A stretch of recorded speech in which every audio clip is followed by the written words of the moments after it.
Good morning friends. परीक्षा मंथन study channel में आपका स्वागत है। आज मैं आप लोगों के सामने प्रीवियस ईयर क्वेश्चन लेके आया हूँ, जो कि रेलवे का प्रीवियस ईयर क्वेश्चन है और ये लेटेस्ट क्वेश्चन है जो कि पिछला 2018-19 में एग्ज़ाम हुआ है, उससे मैं क्वेश्चन लेके आया हूँ और बिल्कुल ही यूनिक तरीके से इसको सॉल्व करेंगे। तो इसलिए अगर अच्छा लगे तो चैनल को सब्सक्राइब ज़रूर करें, आगे शेयर भी कर लें। तो चलिए क्वेश्चन पे चलते हैं। देखिए कह रहा है,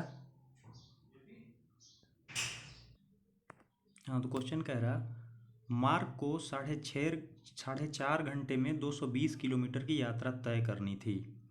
उसने 60 किलोमीटर पर आवर की गति से चलने वाली ट्रेन से या फिर 40 किलोमीटर पर आवर की गति के चलने वाली बस से यात्रा तय की, या फिर वो दोनों की संयोजन से यात्रा पूरी की।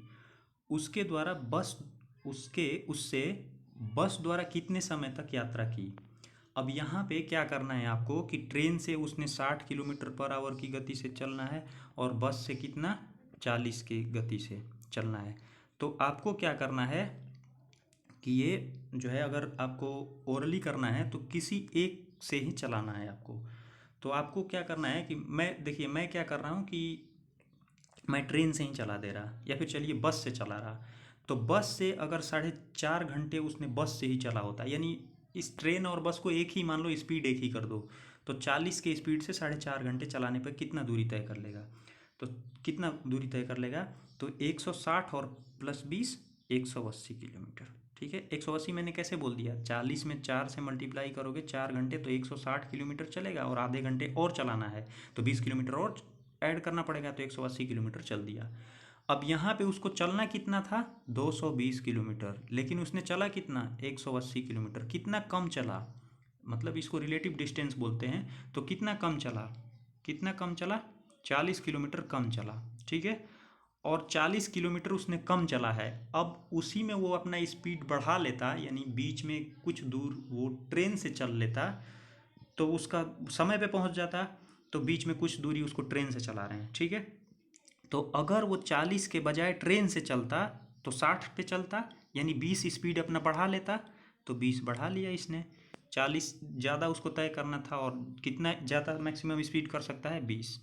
तो उसको कितना चलना पड़ता 2 घंटा, यानी 2 घंटा उसको अपना स्पीड बढ़ा के चलना पड़ता। यानी 2 घंटे बढ़ा के चलता, यानी 2 घंटे उसने ट्रेन से चलनी थी। तो 2 घंटे अगर उसने ट्रेन से चलना था तो बस से कितना देर चलना था 2.5 घंटा। ठीक है, तो ऐसे आप कर सकते हो।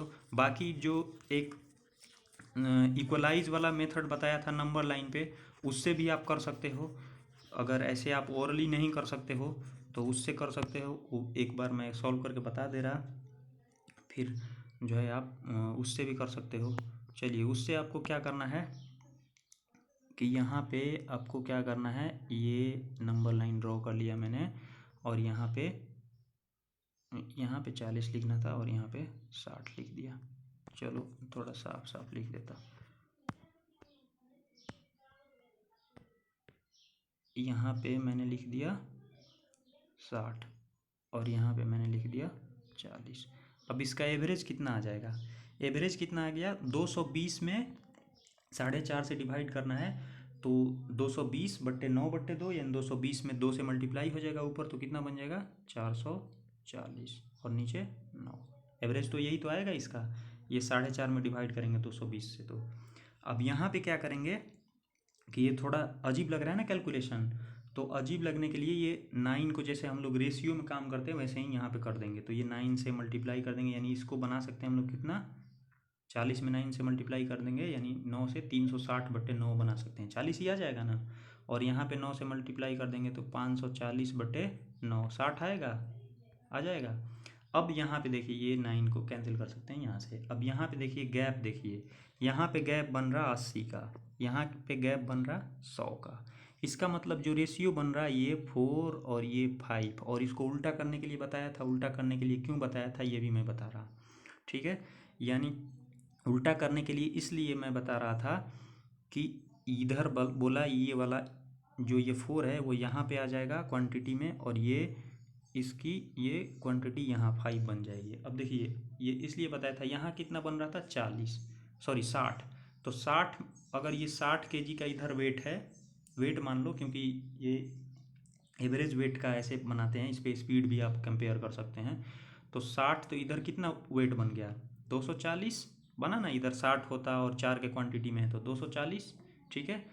और अगर ये इधर 40 था ना, 40 के क्वांटिटी में है, 40 के क्वांटिटी में था, तो ये कितना बन जाता इधर 200, और टोटल क्वांटिटी कितना बन जाता 440, ठीक है, 440। अब 440 टोटल बन गया, और क्वांटिटी कितनी थी, 4 और 5 थी, तो 440/9, और यही तो एवरेज आ रहा था 440/9, तो इसका मतलब सही है। तो जो टाइम का रेशियो बटेगा वो ये क्वांटिटी वाला होगा, 4:5, ठीक है। तो आप इसको 4:5 में आप वो टाइम कर लो, डिवाइड कर लो 4:5 में, ठीक है। और 4 जो होगा वो 4 वाला 60 का होगा, और 5 वाला बस का यानी 40 का होगा। तो अब यहाँ पे 9/2 टोटल टाइम है, इसको 4:5 के रेशियो में बांटना है, तो टोटल हो गया 9, यानी 9 से आपको डिवाइड करना है इस टाइम को, ठीक है। और ये इधर वाला निकालना है तो 4 से मल्टीप्लाई करेंगे, और और अगर ये वाला निकालना है तो 5 से मल्टीप्लाई कर देंगे। अब दो वैल्यू यहाँ से निकाल लो, ये 9 कैंसिल, और ये यहाँ का मल्टीप्लाई करेंगे तो 2, और नहीं तो 5 से मल्टीप्लाई करेंगे तो क्या होगा, 5/2 यानी 2.5 घंटा, तो 2 घंटे 2.5 घंटे, दोनों में से जो आंसर हो आप कर लो। ट्रेन का 2 घंटा और बस का 2.5 घंटा, ठीक है। तो आप ऐसे बना सकते हो, दोनों तरीके से जैसे मर्जी वैसे आप कर सकते हैं, लेकिन मुझे तो अच्छा लगता है जो पहले वाला किए ओरली वो। नेक्स्ट क्वेश्चन ये बोल रहा है, हाइट एंड डिस्टेंस का क्वेश्चन है, बोल रहा है एक टावर के शीर्ष से भूमि पर स्थित एक बिंदु ए का उन्नयन कोण 30 डिग्री है। टावर के पाद मतलब हो गया उसका बेस, टावर के पाद की ओर 20 मीटर जाने पर, मतलब जहाँ से वो 30 डिग्री पे देख रहा था उससे वो टावर की ओर जा रहा, और 20 मीटर उसके तरफ जाने से बिंदु एक्स तक जाने पर उसका उन्नयन कोण 60 डिग्री हो जाता है। तो बिंदु ए से टावर के बीच की दूरी ज्ञात करें। अब देखिए यहाँ पे क्या करना है, मैं एक आप लोग को एक इक्वेशन बता रहा हूँ, और यहाँ पे हो जाएगा, अगर देखिए 20 मीटर अगर वो गया और 30 से एंगल 60 बन गया, इसका मतलब जितना डिस्टेंस वो और चला है उसका आधा डिस्टेंस और चल लेगा वो, तो बिल्कुल वो टावर के बेस में पहुंच जाएगा जहाँ पे टावर खड़ा है वहाँ पे। तो और यही डिस्टेंस पूछ रहा है, तो 20 मीटर चला है और 10 मीटर और चल लेगा, तो उसको 30 मीटर टोटल डिस्टेंस हो गया, जहाँ से वो 30 डिग्री था और जहाँ पे टावर का बेस था। ये मैंने कैसे बोल दिया, तो ये देखिए आप लोग भी समझ जाइएगा मैंने कैसे बोला। चलिए देखिए मैं आप समझा रहा, 30 मीटर आंसर होगा। अब देखिए यहाँ पे मान लीजिए ये टावर है, ठीक है, और कोई आदमी इसको यहाँ से देख रहा, ठीक, ध्यान दीजिएगा, यहाँ से देख रहा है, यहाँ पे एंगल बता रहा कितना 30। अब ये कुछ दूर चल के आ गया यहाँ पे, और यहाँ पे एंगल हो गया 60, और ये डिस्टेंस दिया हुआ है। अब यहाँ से मतलब नहीं है, अब देखिए करना क्या है आपको, मान लीजिए कि ये डिस्टेंस जो था, चलिए ये डिस्टेंस जो था वो था, चलिए ये डिस्टेंस मान लेते हैं 1, ठीक है।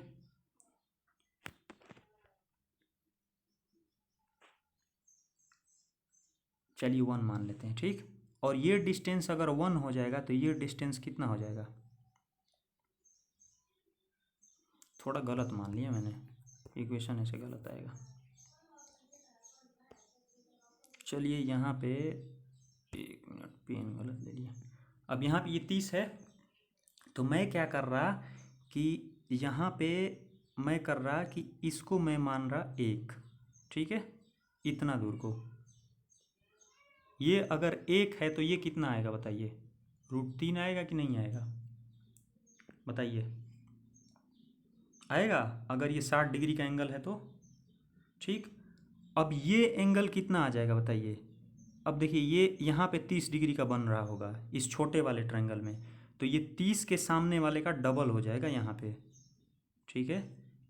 ये क्यों डबल होता है कि आप पाइथागोरस लगाइएगा तो आ जाएगा, ये √3 का स्क्वायर करेंगे 3, और 1 का स्क्वायर करेंगे 1, तो 3 और 1 4, 4 का रूट करेंगे तो 2। अब देखिए अगर ये √3 है और यहाँ पे ये 30 बन रहा है, तो यहाँ पे कितना बन रहा है, 60 बन रहा, 60 बन रहा, तो 60 बन रहा, तो ये टोटल डिस्टेंस कितना हो जाएगा बताइए, इसका √3 टाइम्स यानी 3 बन जाएगा, बनेगा 3 टोटल डिस्टेंस। अब इतना 1 है और ये टोटल 3 बन गया, तो ये कितना बना 2, 2 बनेगा, तभी तो ये टोटल 3 होगा। अब देखिए, अब यहाँ पे क्या करना है आपको कि जब ये 3 बन गया, ठीक है, ये 3 है और ये √3 है, ठीक है, तो अब फिर जैसे इसमें छोटे वाले ट्रायंगल में अप्लाई किए, बड़े वाले ट्रायंगल में अप्लाई कर दीजिए, तो ये कितना बन जाएगा 2√3। क्यों? क्योंकि 30 के सामने वाला जो साइड है उसका डबल हो जाता है इसका हाइपोटेनस। आप करके देख लो, ये 3 है और ये √3 है, √3 का स्क्वायर करेंगे तो 3, और 3 का स्क्वायर करेंगे तो कितना 9, यानी 9 + 3 कितना हो जाएगा 12, और 12 का रूट निकालेंगे तो कितना बनेगा 2√3। तो यही गेम है इसका, ठीक है, बाकी और कुछ भी नहीं है, ठीक। तो यहाँ पे आप समझ लो कि अगर कोई आदमी यहाँ से 30 डिग्री पे इस टावर को देख रहा और इसने जितना डिस्टेंस यहाँ पे आया इस एंगल को 60 डिग्री में कन्वर्ट करने के लिए, ठीक है, तो इसका आधा डिस्टेंस अगर और चल लेगा तो वो बिल्कुल टावर के पास खड़ा हो जाएगा, मतलब यहाँ टावर के जड़ में खड़ा हो जाएगा, ठीक है, यही इसका है। और बाकी अगर इसमें से कोई भी दे दे, मान लो दे कि एक आदमी यहाँ खड़ा हो रहा है और इसको 60 डिग्री पे देख रहा और इससे दूर जा रहा, और दूर गया, टावर से दूर जा रहा, ठीक है, और दूर जाके फिर वापस देख रहा, तो वो 30 डिग्री का एंगल हो जा रहा है, और यहाँ से इसने बोल देता 10 मीटर की दूरी पे खड़ा है, तो टोटल वो पूछ देता टावर की हाइट बताइए, तो भी आप बता सकते हैं। टावर की हाइट पूछने की तो आसानी से बोल देता, ये बोल देता कि दोनों बिंदु के बीच का गैप बताइए, तो 20 मीटर हो जाता आंसर, क्योंकि 10 गया है, इसका दुगना और जाना पड़ता 30 होने के लिए, ठीक है।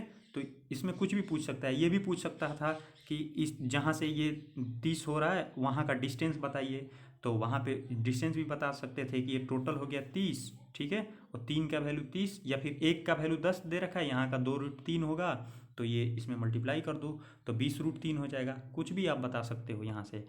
चलिए, अब यहाँ पे एक और क्वेश्चन आप कर सकते हो, ये समझ गए होंगे। अगर मान लीजिए यहाँ पे कि यू बोल देता ये कि यहाँ पे बोलता है कि नहीं, अगर वो 45-60 का कुछ गेम बन जाए, ऐसा कि ये 45 और 60 का कुछ गेम बना ले, तो क्या कीजिएगा।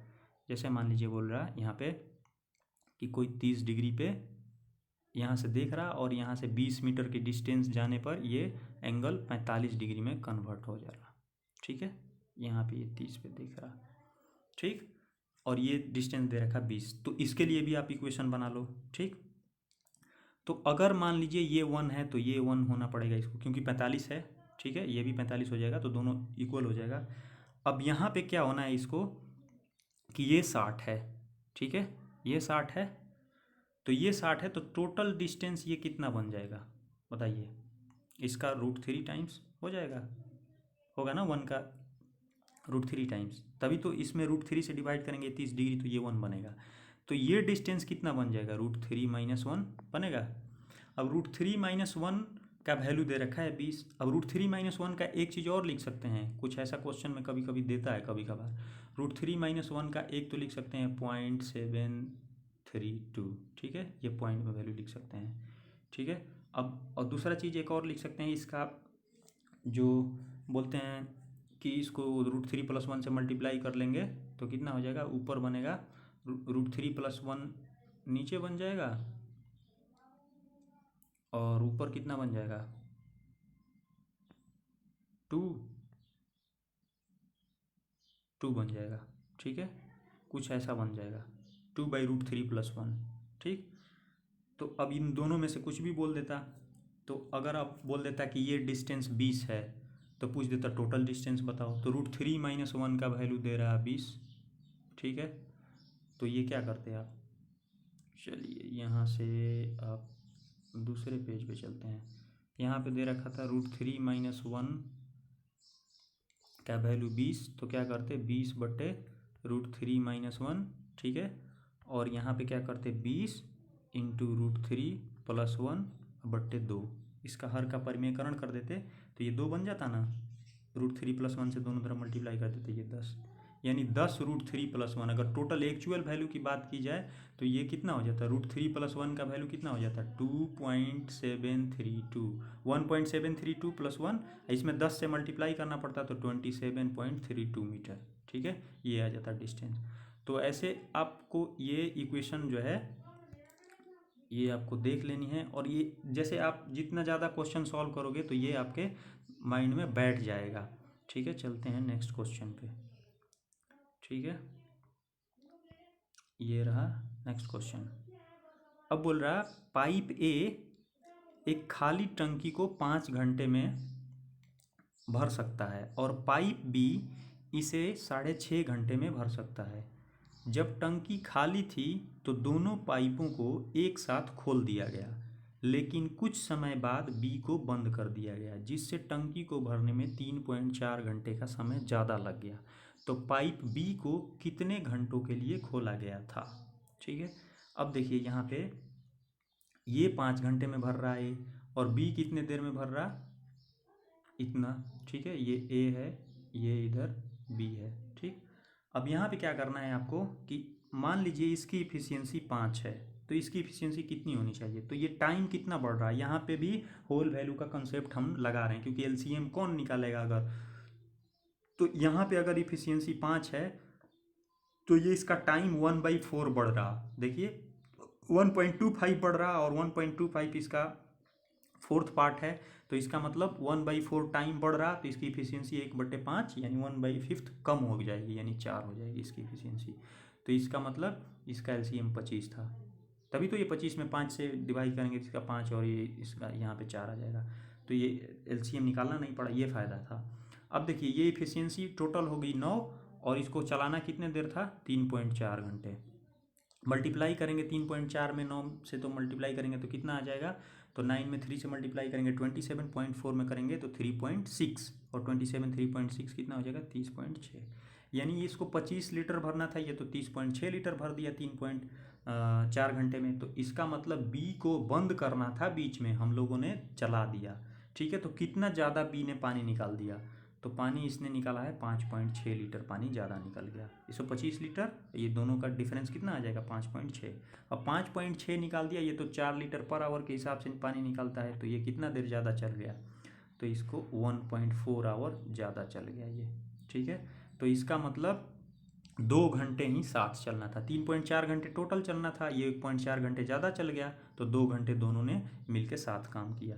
और यही क्वेश्चन में पूछ रहा, देख लीजिए क्या पूछ रहा कि पाइप बी को कितने घंटों के लिए खोला गया था, तो दोनों साथ ही तो चले थे, तो 2 घंटे के लिए पाइप बी चला है। ठीक है, और 1.4 घंटे ए ने अकेले भरा है लास्ट में। ठीक है, तो ऐसे ही बना सकते हैं। नेक्स्ट अगला क्वेश्चन, यहाँ बोल रहा मोनिका के पिता की आयु मोनिका के जन्म के समय 38 वर्ष थी, जबकि उसकी माँ की आयु उस समय 36 वर्ष थी। जब उसकी 4 वर्ष छोटी बहन का जन्म हुआ था तो उनके माता पिता की आयु के बीच का अंतर क्या है? अब बताइए, जब मोनिका के पिता की आयु उस टाइम 38 साल थी और उसी समय ये बोल रहा है उसकी माँ की आयु उस समय 36 साल थी और उस समय जो है अंतर 2 साल था, तो क्या इसमें जब भी एज दोनों की बढ़ेगी तो साथ साथ बढ़ेगी। अगर 4 साल बाद बात करें तो 4 साल इसमें भी ऐड होगा, 4 साल इसमें भी ऐड होगा, तो क्या इन दोनों का अंतर बदल जाएगा? नहीं बदलेगा। ठीक है, इसमें दोनों में तो सेम नंबर ही ऐड होंगे, तो इसलिए अंतर 2 साल हो जाएगा। ये पागल बना रहा है यहाँ। चलिए नेक्स्ट क्वेश्चन देखते हैं। यहाँ पे नेक्स्ट क्वेश्चन बोल रहा है 3 संख्याओं का माध्य। ठीक है, माध्य यानी बोल रहा है एवरेज। ठीक है, 20 है। इस आंकड़े वाले समुच्चय का परास 12 है। परास का मतलब होता है रेंज, यानी रेंज इक्वल टू होता है बड़ी संख्या माइनस छोटी संख्या। ठीक है, अब बोल रहा है जबकि 2 सबसे छोटी संख्याओं के बीच का अंतर 3 है, तो प्राकृत संख्याओं में सबसे बड़ी संख्या क्या है? अब देखिए यहाँ बोल रहा है, अब देखिए अगर मान लीजिए छोटी संख्या x होती, अगर छोटी संख्या x होती तो इससे जो बड़ी संख्या उसको कितना होना पड़ता, इससे 3 ज़्यादा होना पड़ता। ठीक है, और इसका रेंज बता रहा कितना 12 है, तो इससे इसको कितना ज़्यादा होना पड़ता, 12 ज़्यादा होना पड़ता, x + 12। ठीक है, और इन तीनों का एवरेज क्या बता रहा, इन तीनों का एवरेज बता रहा 20। ठीक है, 20 ही तो बता रहा, तो 20 बता रहा तीनों का एवरेज, तो इन तीनों का एवरेज कितना हो जाएगा बताइए, इन तीनों का सम कितना हो जाएगा 3x + 15। ठीक है, ये नहीं होगा, तो 3x + 15 इक्वल टू कितना, यानी इसका एवरेज कितना हो जाएगा x + 5 होगा ना, x + 5 हो जाएगा एवरेज।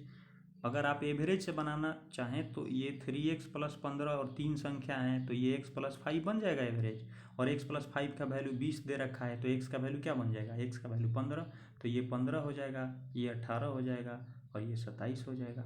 ठीक है, तो ये रहा आपका। ऐसे भी बना सकते हैं, नहीं तो ये टोटल नंबर निकाल लीजिए। ये 3x + 15 का वैल्यू इक्वल कर दीजिए 60 का। टोटल 20 अगर एवरेज है तो टोटल 60 हो गया, और यहाँ पे 15 माइनस कीजिए 45, 3x का वैल्यू निकल जाएगा 45। आप ऐसे भी बना सकते हैं, x का वैल्यू 15 और फिर यहाँ पुट करके बना सकते हैं।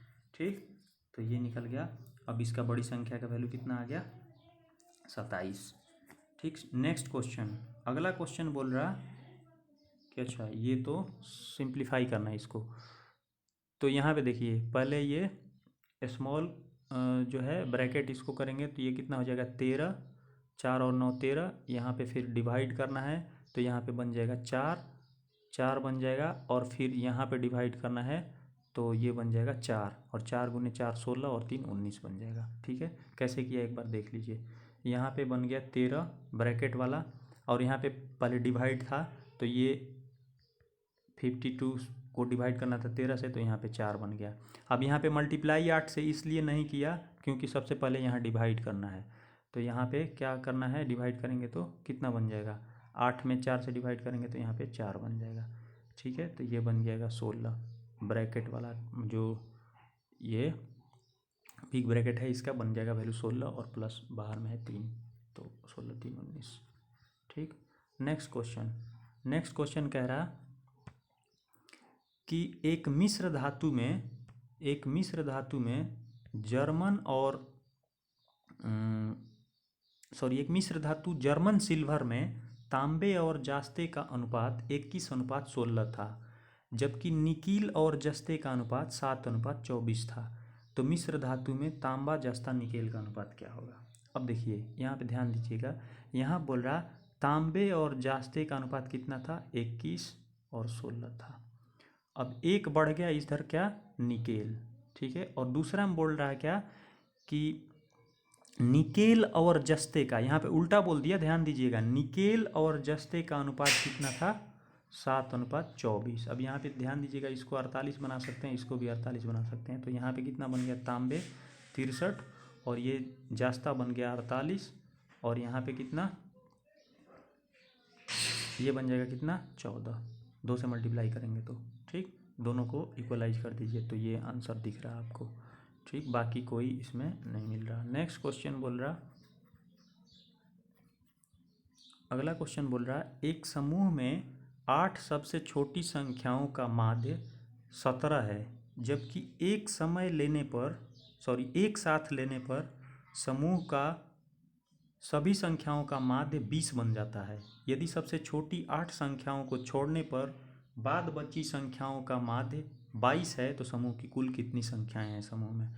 अब बोल रहा है कि एक समूह में 8 सबसे छोटी संख्याओं का माध्य 17 है, जबकि साथ लेने पर, ठीक है, समूह के सभी संख्याओं का माध्य 20 है। अब देखिए 8 सबसे छोटी संख्या का माध्य क्या है, ये सबसे छोटी वाली है। ठीक है, इसको एस से सूचित करते हैं। ठीक है, और ये कितनी है, 8 है। अब बोल रहा है यहाँ पे कि टोटल संख्या है उसका माध्य कितना है, 20 है। ये टोटल संख्या है 20, मालूम नहीं है कितनी है। ठीक है, यही निकालना है। अब बोल रहा है कि अगर छोटी 8 संख्याओं को छोड़ दिया जाए तो बाकी अब तो बड़ी संख्या ही बच गई। तो अगर इन 8 को नेग्लेक्ट कर दिया जाए तो वहाँ पे माध्य कितना बन रहा है, 22 बन रहा है। अब ध्यान दीजिएगा, अगर ये भी 20 होता, ठीक है, अगर ये इसको भी 20 बना लेते तो यहाँ पे कितना ज़रूरत पड़ता, 20 बनाने के लिए 24 ज़रूरत पड़ता ना, 3 1 को, तो यहाँ पे टोटल 24 ज़रूरत पड़ता। इसका मतलब, और 20 तो बना हुआ है इसके साथ, टोटल संख्या 20 तो बना हुआ है, इसका मतलब 24 जो है वो छोटी संख्या को बड़ी संख्याओं ने दे रखा है। ठीक है, 24 जो है वो दे रखा है, किसने, बड़ी संख्याओं ने छोटी संख्या को, और 24 कौन दिया है, बड़ी संख्याओं ने दिया है। और यहाँ पे बोल रहा है कि अगर इनको निकाल दिया जाए तो जो बड़ी संख्या बच रही है, जो बिग नंबर जो बच रहा है, उसका जो है औसत 22 बन रहा है। इसका मतलब वो एक संख्या 2 ज़्यादा लेके आई है, और यही 2 तो इसको ट्रांसफ़र किया है छोटी संख्याओं को, तो ये 2 ज़्यादा लेके आई, और 2 इसने ज़्यादा लेके उतना ही आया जिससे वो 24 इकट्ठा हो जाए। तो 24 इकट्ठा होने के लिए कितना चाहिए, 12। इसका मतलब बड़ी संख्या की संख्या कितनी थी, 12, और छोटी संख्या कितनी थी, 8। इसका मतलब टोटल संख्या कितना बन गया, 20। तो ऐसे इसको ओरली बना सकते थे, ठीक है। और इसको तो मैंने लिखा, जिससे ऐसे मैं बोलता तो कोई समझ नहीं पाता, इसलिए मैंने लिखा। तो इसको ओरली आप बना सकते हैं। तो ये टोटल आंसर क्या हो गया इसका 20 ऑप्शन में नहीं है, क्या है तो सी नंबर। नेक्स्ट बोल रहा, सारथी ने एक बैंक में 3125 रुपये जमा कराए, जिस पर बैंक द्वारा 8% की वार्षिक मतलब ब्याज वार्षिक दे था। यदि सारथी ने 5 साल के लिए बैंक में रखा तो कितना ब्याज। अब देखिए 8% के लिए उसने रखा है, 8% के लिए रखा है और 5 साल के लिए रखा है, तो टोटल कितना उसको मिला 40%। और 40% किसका मिला 3125 का। और 3125 का यानी अगर 3125 का आपको क्या निकालना है, सिर्फ ब्याज ही तो निकालना है, तो 40% निकालना है, यानी यहाँ पॉइंट देंगे तो 10% बन जाएगा। और 312.5 का 4 गुना, क्योंकि ये 10% का वैल्यू हो गया, 40 बनाना है 4 से मल्टीप्लाई करना पड़ेगा। 312 में 4 से करेंगे तो कितना बन जाएगा, कितना 448 बन जाएगा। और 50 पैसे को 4 गुना करेंगे तो कितना बन जाएगा 2 रुपये, यानी कितना बन गया 1248 प्लस 2 1250। ठीक है, ठीक। नेक्स्ट क्वेश्चन है, बोल रहा है एक जौहरी ने हीरे का एक हार विशिष्ट रूप से बनाया और उसका विक्रय मूल्य कितना तय किया, 10 लाख रुपए तय किया। और इसके निर्माण में कच्चे माल सहित जौहरी ने 3 लाख रुपए का निवेश किया था, ठीक है। और 2 लाख रुपए के श्रम शुल्क का भुगतान किया था। यदि कच्चे माल की लागत 20%, कच्चे माल की लागत का 20% सोना था, ठीक है। मतलब जो भी कच्चे माल की लागत था उसका 20% ही सोना था, ठीक है। कच्चे माल की लागत कितना था 3 लाख रुपए, ठीक है, 3 लाख रुपए, 10 और, ठीक है, 3 लाख रुपए था। और इसका बोल रहा है 20% सोना था, तो सोना खरीदने के लिए जौहरी ने कितनी रकम दी थी, तो इसका 20% क्या हो जाएगा बताइए, ये यहाँ से हटा देंगे, ठीक है, यानी 10% 30,000, ठीक है। और 20% का वैल्यू डबल से मल्टीप्लाई कर देंगे 60,000, आंसर ए, ठीक है। नेक्स्ट क्वेश्चन, अगला क्वेश्चन बोल रहा है 60 और 54 का क्या निकालना है, एलसीएम यानी लघुत्तम समापवर्तक। तो यहाँ पे क्या करना है, 60 और 54 एलसीएम नहीं निकलने लग जाना है, इसका फैक्टर कर लेना है। तो यहाँ क्या दिख रहा है 6 और 10, ठीक है। ऑप्शन में देखिए ये 6 और 10 दिख रहा है, 2 में 6 और 10 दिख रहा है। और इसमें क्या क्या है 6 और 9, तो एक 6 तो पहले ले चुके हैं और एक 9 लेना पड़ेगा, यानी बी आंसर हो जाएगा। देखिए कैसे किया 60 और यहाँ पे किया क्या है 54, तो यहाँ पे दिख रहा है क्या 6 और 10 और यहाँ पे दिख रहा है क्या 6 और 9। तो एलसीएम का मतलब क्या होता है, सबसे पहले तो जो कॉमन होता है उसको लिख लेते हैं। तो यहाँ पे जो कॉमन है उसको लिख लिया 6, और फिर 10 कॉमन नहीं है, 9 कॉमन नहीं है, ये हो गया, ठीक है। तो ये बन गया, ठीक है। नेक्स्ट क्वेश्चन बोल रहा अच्छा क्वेश्चन है, ए और बी एक साथ मिलकर एक काम को 1.2 दिनों में पूरा कर देते हैं, ठीक है। अब बोल रहा है हालांकि ए, ठीक है, यदि ए अकेला आधा कार्य करके छोड़ देता है तो बाकी बचे आधे कार्य को बी अकेले पूरा करता है। इस तरह कार्य पूरा करने में 2.5 दिन लग जाते हैं। तो बी ए की तुलना में अधिक कुशल है और बी अकेला उस कार्य को शुरू करे तो कितने दिन में पूरा कर पाएगा।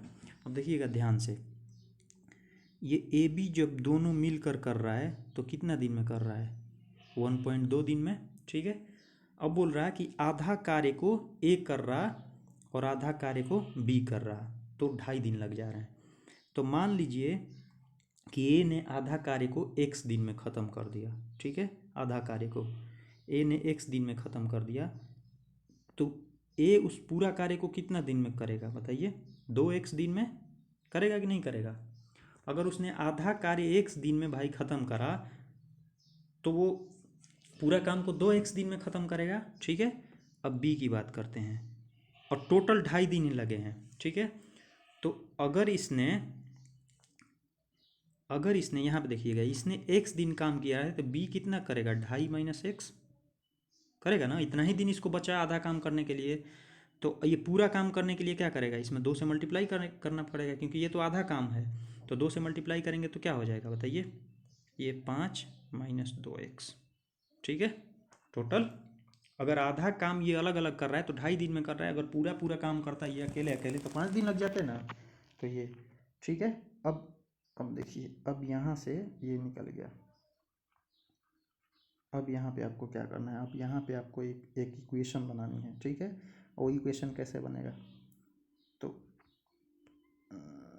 यहाँ पे देखिए अब क्या करना है आपको कि इन दोनों का आपको एलसीएम लेना है, ठीक है। थोड़ा 1 मिनट, नया पेज लेना पड़ेगा। चलिए अब देखिए यहाँ पे क्या था, ए था 2x और बी था कितना 5 - 2x, ठीक है। अब देखिए यहाँ पे एलसीएम इसको लेंगे तो क्या हो जाएगा, चलिए डायरेक्ट सॉल्व करते हैं इसको। 2x इंटू 5 - 2x बटा इन दोनों को प्लस करेंगे 2x प्लस 5 - 2x, 2x और 2x कैंसिल हो जाएगा, ये 5 बच जाएगा और इक्वल टू कितना 1.2 दिन, यही तो आ रहा था, ठीक है। अब इस 5 से इसको मल्टीप्लाई कर देंगे तो कितना हो जाएगा 6 बन जाएगा, 6 बनेगा, ठीक है। और 6 बनेगा, ये जो 2 यहाँ पे लग रहा, ठीक है, ये 2 को इधर कर देंगे। अब देखिए इक्वेशन क्या बन गया, 3 इक्वल टू बना x 5 - 2x बना। अब देखिए यहाँ पे अब ऐसा नहीं करना है कि 5x में x से मल्टीप्लाई करना है फिर x को 2x से मल्टीप्लाई करना है, नहीं ऐसा करिएगा तो फिर तो वही बात हो गई, फिर फ़ायदा क्या। अब देखिए इसका फैक्टर निकाल लेंगे, फैक्टर निकालेंगे तो क्या बन जाएगा 1 और 3, इससे इससे इसके अलावा तो कोई फैक्टर नहीं हो सकता है। अब 1 और 3 के जब ये फैक्टर बन गया तो अब यहाँ पे पुट करके देखिए कि क्या अगर 3 पुट करते हैं x का वैल्यू तो क्या ये 3 आएगा, तो देखिए ये यहाँ पे 3 पुट कीजिएगा तो ये कितना बनेगा 6, 5 में से 6 गया कितना बन जाएगा, 5 में से 6 गया -1, और यहाँ पे 3 पुट कीजिएगा तो -1 इंटू 3, चलिए 3 पुट कीजिएगा तो -1 यहाँ बन रहा है ना टोटल वैल्यू, तो ये -3 बन जाएगा, इसका मतलब इसका वैल्यू 3 नहीं होगा 1 होगा इसका वैल्यू। देखिए 1 पुट कीजिए, 5 में से 2 गया 3 और ये 3 गुने 1 3 बन जा रहा, तो इसका मतलब x का वैल्यू क्या होगा 1। अब x का वैल्यू 1 हो गया तो a इसको 2 दिन में करेगा और b कितने दिन में करेगा बताइए 3 दिन में करेगा। अब पूछ क्या रहा था यहाँ पे, आप देख लीजिए क्या पूछ रहा था, कहाँ पे गए थे, यहाँ पे थे ना, यहाँ पे थे सॉरी। तो क्या पूछ रहा था यहाँ पे, तो b अकेला उस कार्य को पूरा करे तो कितने दिन में कर पाएगा, तो b कितने दिन में करेगा, b अकेला उस कार्य को पूरा करे। हाँ लेकिन एक चीज़ और, यहाँ पे स्टार्टिंग में बोला था, थोड़ा गड़बड़ हो गया, गड़बड़ नहीं हुआ सही हुआ है, बोला था बी की तुलना में यदि बी ए की तुलना में अधिक कुशल है, तो अधिक कुशल हम लोग तो ए का वैल्यू 2 निकाले और इसका वैल्यू 3 निकाले, तो ये अधिक कुशल थोड़ी हुआ, इसका मतलब इसका वैल्यू 2 था और इसका वैल्यू 3 था, हम लोग ने जो यहाँ पे माना ना तो वो गड़बड़ मान लिया इसलिए उल्टा आ गया, तो इसलिए आपको ये मार देना है 2, जो अधिक कुशल होगा उसका आंसर पूछ रहा है तो 2। नेक्स्ट क्वेश्चन, ये बोल रहा कि लकड़ी का एक टोकरी है जिसका लेंथ 1.8 मीटर लंबा है, 1.5 मीटर चौड़ा है, 1.2 मीटर ऊंचा है, लोहे के घन से भरा हुआ है जो 6 सेंटीमीटर चौड़ा है, तो टोकरी में फिट आने के लिए कितने लोहे की मतलब घन चाहिए, लोहे के घन की संख्या बताना है। तो सबसे पहले तो जो इसका यूनिट है वो सेम करना पड़ेगा, या तो मीटर को सेंटीमीटर में कर लीजिए, नहीं तो सेंटीमीटर को मीटर में कर लीजिए। तो हम क्या कर रहे हैं कि मीटर को ही सेंटीमीटर में कर लेते हैं, ठीक है। तो इसका हो जाएगा देखिए 180 और नीचे बन जाएगा कितना 6 × 6 × 6, तो यहाँ पे बन जाएगा यानी 36 × 6 कर लीजिए इसको, तो 180 को 36 काट देगा कितने टाइम में 5 टाइम में, ठीक है। अभी 6 बचा हुआ है और यहाँ पे बन जाएगा कितना 150, 150 को 6 से डिवाइड करेंगे तो कितना बन जाएगा 25 और ये बन गया 120, यही तो आंसर होगा। अब देखिए यहाँ पे क्या बन जाएगा, अब देखिए यहाँ पे आप 120 में 5 से मल्टीप्लाई कर लीजिएगा तो कितना बन जाएगा 600 बनेगा, और 600 में 25 से मल्टीप्लाई कर दीजिएगा तो कितना 150 डबल जीरो यानी 15 आ जाए, ठीक है। मैंने कैसे लाया, अब देखिए इसको मैं बता ले रहा हूँ, इसको मैंने क्या करा ऊपर जो है इसका वॉल्यूम निकाल लिया 180, इसको 1.8 को चेंज कर दिया सेंटीमीटर में, और ये 150 और 120, ठीक है। और नीचे इसका भी वॉल्यूम निकाल लिया जो छोटा वाला क्यूब है, 6 × 6 × 6, इसको काट दिया, यहाँ पे 20 बन गया, और इसको काट दिया, ये कितना बन गया, 6 से काटेंगे तो 25, ठीक है। और इसको 6 से एक बार काट दें तो ये 30, ठीक है। और यहाँ पे 20 × 25 × 30 आपको मल्टीप्लाई करना है, 20 × 25 × 30, देखिए ये 600 × 25 आ गया, यानी 15,000, ठीक है। Next question, sorry next question तो यही है। अब देखिए यहाँ पे क्या कह रहा, फिर से वही क्वेश्चन आ गया जो स्टार्टिंग में देखे थे। यहाँ पे बोल रहा कि एक लड़की है जो कि 16 किलोमीटर पर आवर की गति से साइकिल चलाती है और 7 किलोमीटर पर आवर की गति से पैदल चलती है, और उसने 109 किलोमीटर की दूरी तय करना है 8.5 घंटे में, ठीक है। उसने पैदल कितनी दूरी तय की। अब यहाँ पे पैदल कितनी दूरी तय की, तो हम क्या कर रहे हैं यहाँ पे कि उसको साइकिल से ही चला देते हैं 8.5 घंटे, ठीक है। दोनों तरीके से कर लेंगे। 8.5 घंटे उसने अगर साइकिल से चला होता तो उसकी कितनी दूरी उसने तय किया होता, तो अगर 8 घंटा चलता तो 16 × 8 कितना हो जाता, 128, और 128 और 8 कितना, आधा घंटा चलता तो कितना, 128 और 8 136 किलोमीटर, ठीक है। यही चलता, और 136 किलोमीटर, और उसको चलना कितना था, 109 किलोमीटर, यानी उसने कितना किलोमीटर ज़्यादा चल लिया बताइए, 27 किलोमीटर, 27 किलोमीटर, यानी ये आ गया रिलेटिव डिस्टेंस। अब देखिए, अब इसको अगर उसने साइकिल से ना चल के कुछ दूरी जो है पैदल चल लिया होता, यानी अपनी स्पीड कम कर ली होती, तो वो मतलब पूरी दूरी तय कर लेता, ज़्यादा नहीं चल पाता, ठीक है। ये 27 किलोमीटर है, 271 नहीं समझना इसको। तो यहाँ पे वो दोनों का रिलेटिव वेलोसिटी वो कितना है, 9 है, यानी वो अपनी स्पीड जो है 16 से 9 किलोमीटर कम कर लेता, और तो वो 27 किलोमीटर के डिस्टेंस को मैनेज कर लेता। तो इसको कितना देर वो कम करना पड़ता, तो 3 घंटे, यानी उसने 3 घंटे अगर पैदल चल लिया होता तो वो सही टाइम पे सही डिस्टेंस तय कर लिया होता। तो 3 घंटे उसने पैदल चला है 7 की स्पीड से, तो उसको पैदल चलना है तो 21 किलोमीटर पैदल। इसको आप उल्टा भी कर सकते हो, ठीक है। यानी अगर यहाँ पे पूछ देता कि नहीं ये बताइए आपकी कितनी कितनी देर उसने साइकिल से चला या फिर कितनी दूरी साइकिल से तय की, तो इसको आप पैदल चला लो। तो पैदल चलाओगे 8.5 घंटे, तो कितना उसको दूरी तय करना पड़ेगा, तो 56, और 56 किलोमीटर 8 घंटे चलेगा तो, और 3.5 किलोमीटर आधा घंटा और चलना पड़ेगा, यानी 59.5 किलोमीटर चलना होगा इसको पैदल। लेकिन इसको चलना था कितना, 109 किलोमीटर, कितना वो डिस्टेंस कम दूरी तय की, तो 109 में से इसको माइनस करना पड़ेगा, तो कितना आ जाएगा, 49.5 आएगा, यही आएगा ना, हाँ यही आ जाएगा 49.5, ठीक है। 49.5 इसको मैनेज करना है। कितने की स्पीड से मैनेज करना है बताइए, कितना स्पीड अपना बढ़ाना पड़ेगा, तो 9 बढ़ाना पड़ेगा इसको। कितना देर इसको करना पड़ेगा, तो ये 9 5 45, ये फिर से 45 बनेगा, यानी 5.5, यानी 5.5 घंटे उसको अपना 9 स्पीड बढ़ा के रखना पड़ेगा, तो वो सही टाइम पे वो तय कर पाएगा। ये इसका मतलब 5.5 घंटा उसने साइकिल से चला, तो 3 घंटे पैदल चला, ठीक है।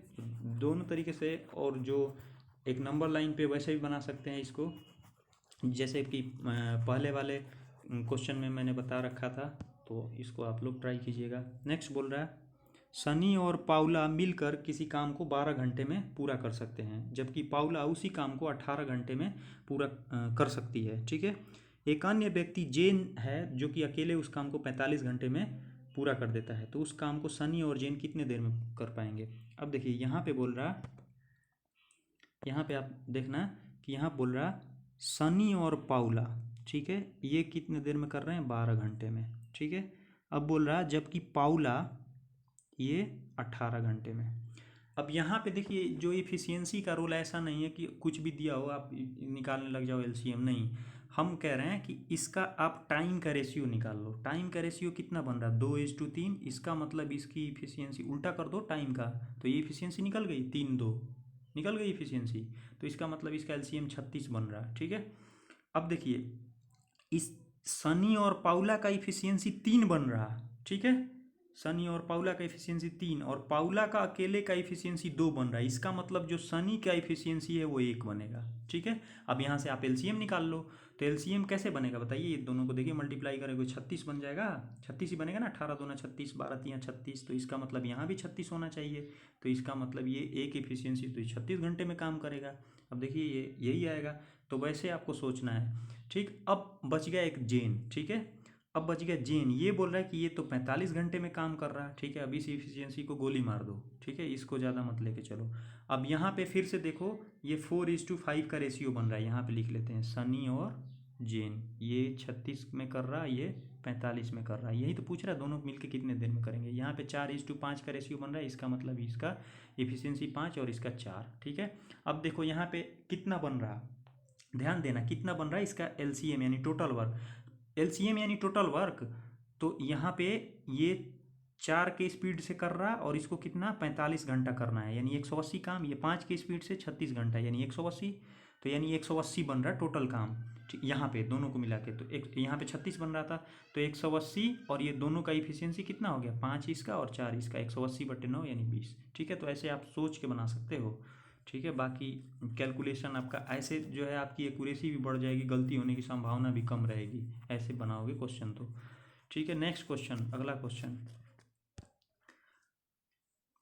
बोल रहा है यहाँ पे कि √45 और √20 का वैल्यू दे रखा है 11.180 और यहाँ पे आपको करना है इसका वैल्यू √180 प्लस √180 प्लस 4√5 का वैल्यू आपको निकालना है। अब यहाँ पे क्या करना है आपको कि इसके फॉर्म में इसको चेंज कर दीजिए।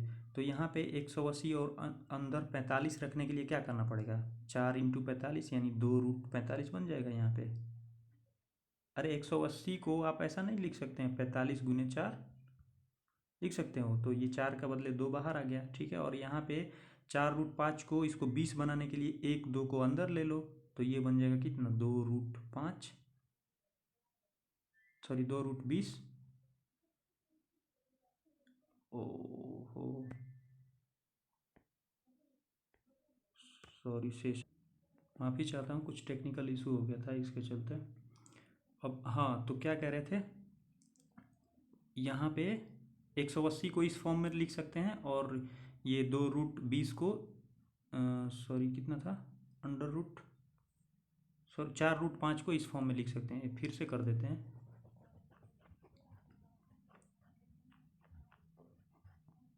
इसको इस फॉर्म में बनाने के लिए 180 को ऐसा लिख सकते हैं 2√45 और प्लस इसको 20 के फॉर्म में बनाने के लिए इसको कर सकते हैं 2√20। ठीक है, तभी तो ये इससे 4 × 5 बन जाएगा और 2 बाहर आ जाएगा। अब यहाँ से 2 कॉमन ले लेते हैं, तो फिर देखिए ये वाला बन जाएगा 45 अंडर रूट और प्लस अंडर रूट 20। इसका मतलब जो ये वैल्यू है इसका डबल हो जाएगा इसका वैल्यू, तो ये क्या बन जाएगा 11 180 है तो 22 360। तो नेक्स्ट क्वेश्चन पे चलते हैं। नेक्स्ट क्वेश्चन बोल रहा कि नीचे दिए गए वृत्त में जीवा ए बी को डी बिंदु पर स्पर्श रेखा डी से मिलाने के लिए बढ़ाया गया, यानी ये रहा जीवा ए बी। चलिए एक सर्कल ले लेते हैं, यहाँ पे एक सर्कल जो है यहाँ पे ड्रॉ कर लेते हैं। चलिए अब यहाँ बोल रहा कि कोई ए बी है यहाँ पे और इसको बिंदु डी तक ले जाया गया, और वो क्यों ले जाया गया, क्योंकि एक स्पर्श रेखा है डी ई। ठीक है, यहाँ से ये थोड़ा तो गड़बड़ हो गया, अच्छा कोई दिक्कत नहीं।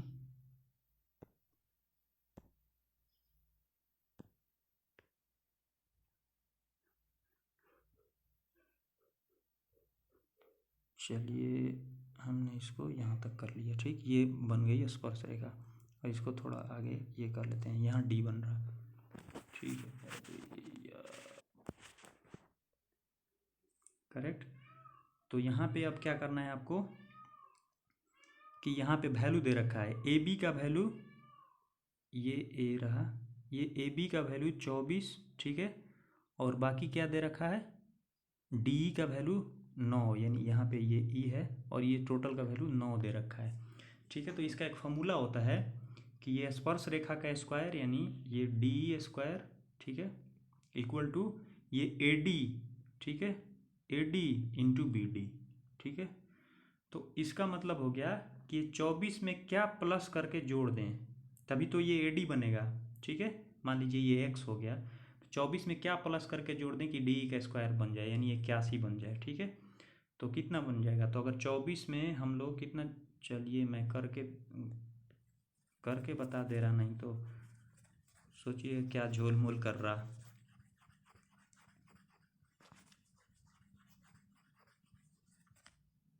हाँ, तो क्या था, अब देखिए यहाँ पे था क्या चीज़ कि डी स्क्वायर, डी का वैल्यू कितना है 9 है, तो 9 का स्क्वायर, ठीक है, इक्वल टू क्या, ए डी का वैल्यू नहीं पता।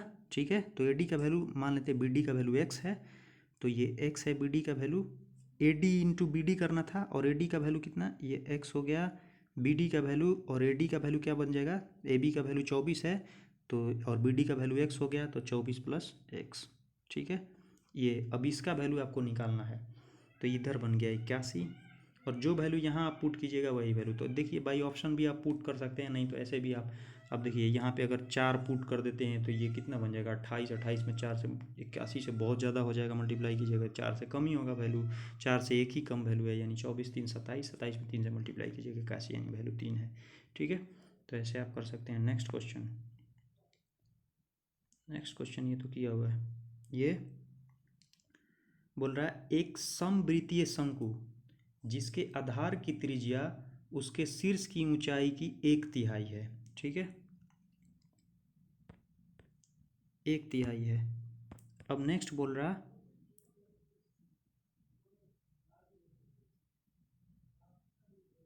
एक समवृत्तीय शंकु जिसके आधार की त्रिज्या इसके शीर्ष की ऊंचाई की 1/3 है और उसका आयतन उसके आधार का आयतन का बराबर है। शंकु की त्रिज्या और गोलार्ध की त्रिज्याओं का अनुपात। अब देखिए समवृत्तीय शंकु है, इसका मतलब सबसे पहले ये 1/3 लिख लेते हैं यहाँ पे पाई।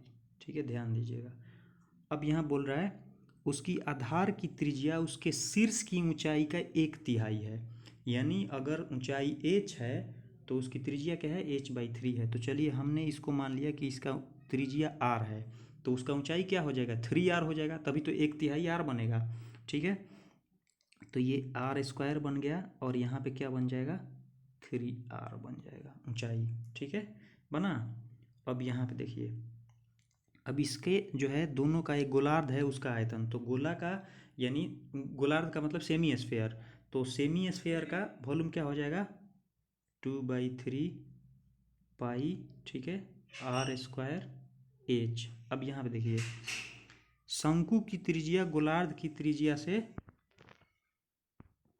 हाँ, तो यहाँ पे क्या बोल रहा है आपको गोले के बारे में कि गोलार्ध, यहाँ पे क्या बोल रहा है कि शंकु की त्रिज्या और गोलार्ध की त्रिज्याओं का अनुपात क्या होगा, और यहाँ पे बोल रहा है कि इसके गोलार्ध का आयतन जो है यहाँ पे इक्वल है, सॉरी ये गड़बड़ कर दिया, यहाँ पे क्यू होगा ना 2/3 पाई r क्यूब। ठीक है, अब यहाँ पे देखिए अब क्या करना है, ये 3 इधर से कैंसिल, पाई पाई कैंसिल। ठीक है, अब यहाँ पे देखिए इधर बन गया क्या चीज़ 3r³ और इधर बन गया क्या चीज़ 2r³, और इसी का तो रेशियो निकालना है। किसका पूछ रहा है, पहले शंकु की पूछ रहा है, यानी ये r³ और डिवाइडेड बाई r³ बन जाएगा और इधर बन जाएगा 2/3, और इसका ये दोनों अगर ये क्यूब हटेगा तो इधर क्यूब रूट में हो जाएगा, और ये रहा आंसर ये। ठीक है, नेक्स्ट क्वेश्चन बोल रहा है शॉपिंग मॉल में p% की छूट देने के बाद 2990 में एक हैंडबैग बेचा गया था।